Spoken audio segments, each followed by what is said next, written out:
Learning about a man connected to the deadly shooting of Migos rapper Takeoff. Cameron Joshua, also known as Lil Cam, appeared in a Houston courtroom on Wednesday. He's charged with 2 counts of a felon with weapons charges. Prosecutors say Lil Cam was on the scene when Takeoff was killed. He has not been charged with killing the Lawrenceville native. Investigators say Takeoff, whose real name is Kirshnik Ball, was shot outside of a Houston bowling alley after a private party in October. Police say the shooting stemmed from an argument. There's some type of skirmish. From what I've seen from the internet, and I'm familiar with all the Instagram sleuths, they remind me of the blind guy who tries to figure out an elephant and grabs its trunk and thinks it's a snake. The bottom line is they're wrong. Cameron Joshua did not shoot Takeoff. Have you talked to him? What's his demeanor like? You know, I've talked to him. He wants a bond. He wants to get out. He wants to clear his name. Does Cameron Joshua know who shot Takeoff? We will discuss that with the DA's office if we decide to. Right now, we're charged with offenses and we're not saying anything. Reasonably so, we had that cliffhanger at the end. But there was more to it that absolutely points towards Lil Cam being possibly led to tell some information on who did it or who didn't do it. But let me show y'all this clip real quick and then we'll get into it. Let's roll.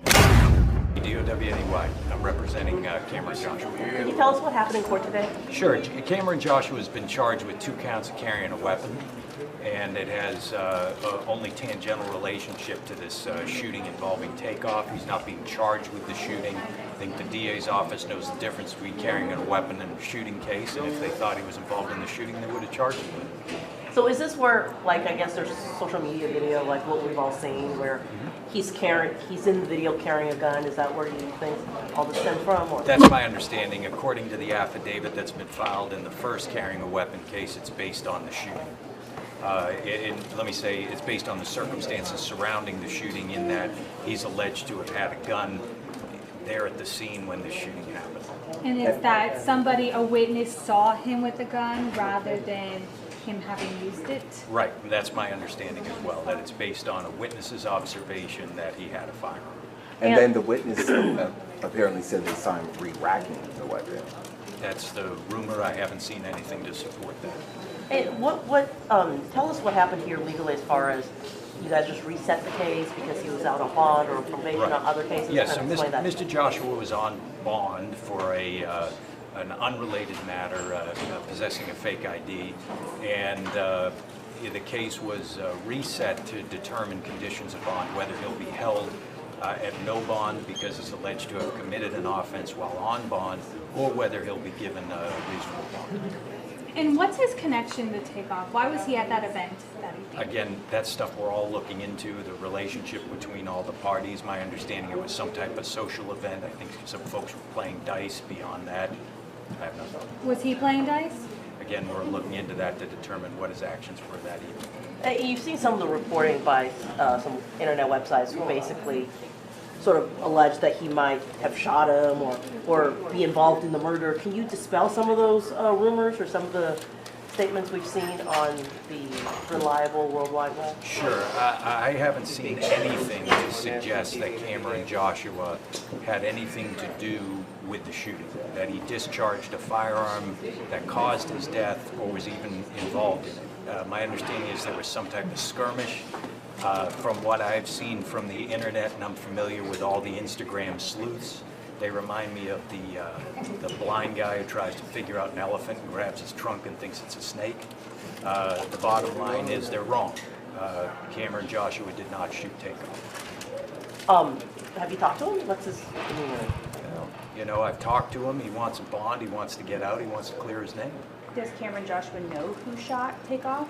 We will discuss that with the DA's office if we decide to. Right now, we're charged with offenses and we're not saying anything.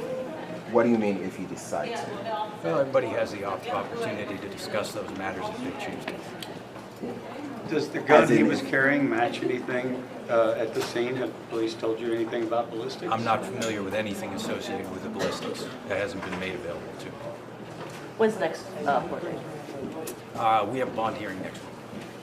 Anything else? Nothing further. Can you say your last name again? Downey, DOWNY. Thank you, sir. Thank you so much. say words couldn't hurt me. Videos, just my name, they getting thirsty. Go ahead and put him in a hearse seat. It's getting murky, this time I deserve this. I'm ready for whatever war said he been a matador. Scared for the things I'm dreaming for. I'm eating caviar. Lil Kim is facing 20 years. He's facing 20 years behind rolling with the strap and keeping in the car and having on him as a felon. Do you not think for 10 seconds that they couldn't make a call to the DA, quid pro quo, favor for a favor, out there in Southern California? They could, and they will. See, what's going to happen is, while Lil Kim is sitting there in that cell and everything like that, he might even be pressured to lie on somebody else. Maybe he don't tell on nobody from Mob Ties. Maybe it was somebody from the Migos camp, because they absolutely, whomever, whatever, from whatever camp, put out the statement that it was Takeoff's people who put a hole in Takeoff. That's what we first heard. Then we heard about the dice game. Then we heard about everything else and arguments and blase, blah, blah, blah, and everything like that. Remember the initial reporting of, oh man, it was Takeoff's people. It was somebody in the Migos camp and everything like that. So then the question then becomes, what deal you got? What deal you got? What D.L. Hughley say? Snitches get stitches, but they come home for Christmas. Well, it's the most wonderful time of the year. Yeah, Christmas on his way. Pardon me, I'm in the South right now. Christmas on his way, man. Christmas on his way. Man, Lil Kim might make it to Christmas.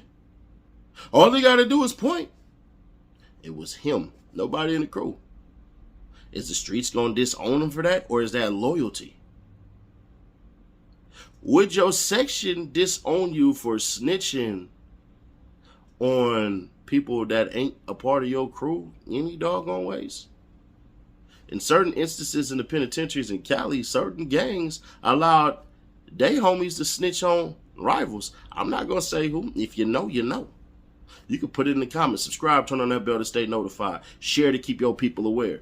So Lil Kim has the absolute opportunity to exonerate Mob Ties. Or, other way around, execute them. Everybody who says they know and everything like that, they are just strong in their theories and their opinions and everything like that. From what I'm hearing, that bowling alley doesn't even have cameras. So all they're trying to do is put together the pieces. Now, could you subpoena 40 people and compel them to tell? Yeah, but they all could absolutely invoke their Fifth Amendment.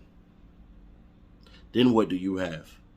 And that's why the clock starts ticking at starts ticking around the clock, and you damn near got a cold lead after 48 hours because you typically have nothing.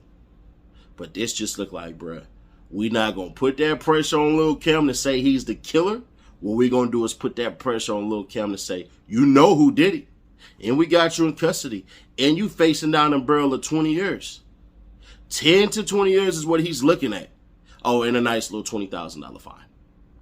But y'all let me know y'all thoughts on this. Maybe I got it right. Maybe I got it wrong. Do your thing, man. Hit that like, hit that subscribe. You'll see this video at 3,000 likes. Do that solid. Put that 3,000 likes. I had a conversation. I don't delete nothing. I'll let y'all have your comments and everything like that.